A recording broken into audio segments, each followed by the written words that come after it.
So imagine it's well over 100 years ago, and you come to this country through Ellis Island with your small children in tow. And then before you know it, the war of all wars breaks out, and your firstborn, now of age and an American citizen, has to go back to the old country, not to visit friends and family, but to defend this new country. Memorial Day is a very special holiday to me, because it's about paying tribute to those who've made the ultimate sacrifice, those who have died during war.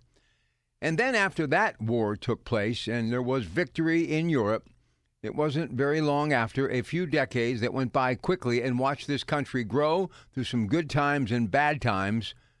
It was the start of World War II. Atrocities being committed to people of the Jewish faith because of Nazi Germany.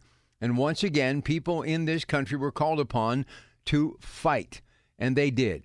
Not a single taxpayer dollar was used to defeat Nazi Germany because it was war bonds. People who were literally living hand to mouth because of the Great Depression that began in 1929 when Wall Street came crashing down still found enough shekels to buy those war bonds. $8 billion later, there was victory in Europe and Japan. And once again, the United States prevailed. And those soldiers came home, many to marry their high school sweethearts and to return to work in the local steel mill. And we saw an industrial age that prospered this country through the 50s that was second to none.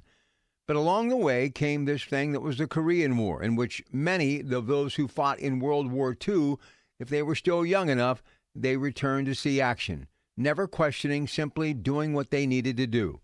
And then after all of that, there were rumblings in, well, a place called Vietnam. It was to start off as a police action, but it became much worse, and thousands came home in flag-draped coffins. And we have seen battle time and time again, from Desert Storm, of course, the Persian Gulf, the Middle East, and Afghanistan. And there are men and women who continue to serve and protect this country and countries around the world. All I'm asking is that you take time this Memorial Day to do something that I've been doing my entire life, as long as I can remember, because my father made me understand the significance of this holiday and the men and women of the military. So take a little time and put up your flag in between a barbecue or definitely visiting that parade in your hometown, and just take a little time to remember the significance. And many of us have no idea what it would like being in war because of the sacrifices that were made by many to give us a chance to live in peace and harmony. Let's just pray and hope that it stays that way, but never forget those who made the ultimate sacrifice. That's what Memorial Day is all about.